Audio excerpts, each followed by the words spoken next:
Well, the reason they couldn't mention stars or take photographs of stars is that the astronomy buffs at Vanderbilt or Harvard or UCSC would have found the errors instantly.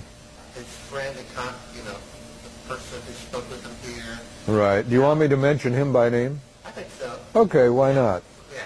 Of course, Lee is kind of a reclusive person, but I don't mind mentioning his name.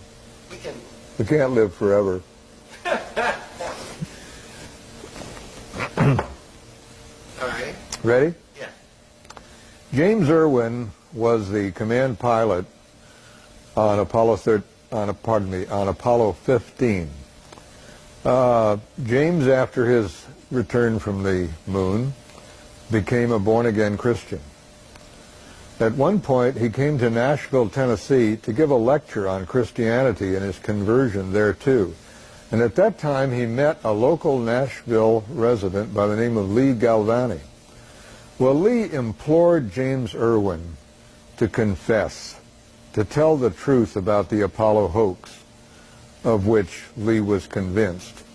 Well, evidently, he made some inroads into Jim Irwin's conscience, because in August of 1991, James Irwin called me at my home.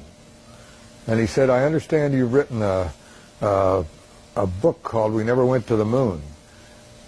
He says, come to think of it, this phone could be tapped. He says, I want you to call me at my home on Friday in Colorado Springs, Colorado.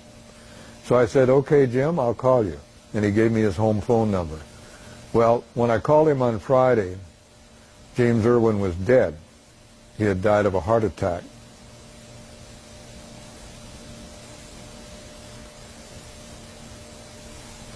Tell me about the pilot who phoned in one of your guest appearances on the talk radio program. Oh, while I was on a radio show concerning Apollo, an airline pilot called me and he said, Bill, I think you're right, because while I was traveling from San Francisco to Tokyo, we saw a C-5A drop a capsule out of its cargo hold.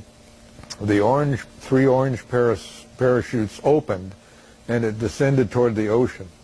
And even though we were traveling at about 550 knots, we followed this descent as long as we could.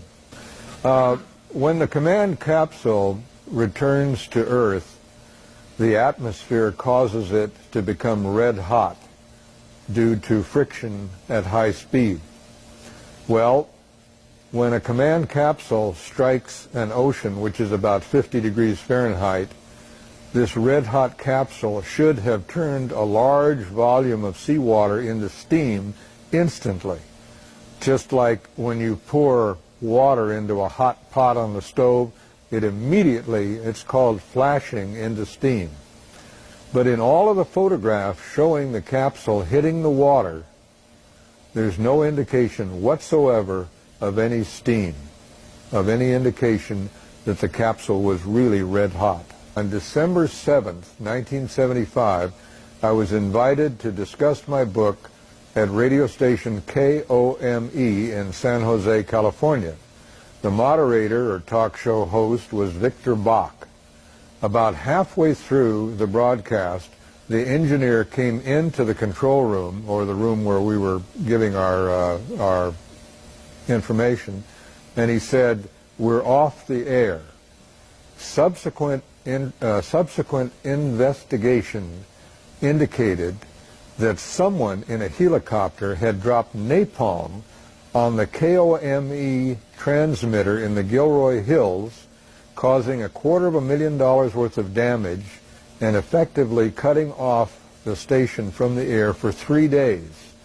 Well, police came to the station and offered us police protection because callers into the station said, "What happened to you? You had this fellow on about we never went to the moon, and suddenly your radio station goes off the air." So to me, this was the first real-life indication that there was somebody that didn't want me to tell this story.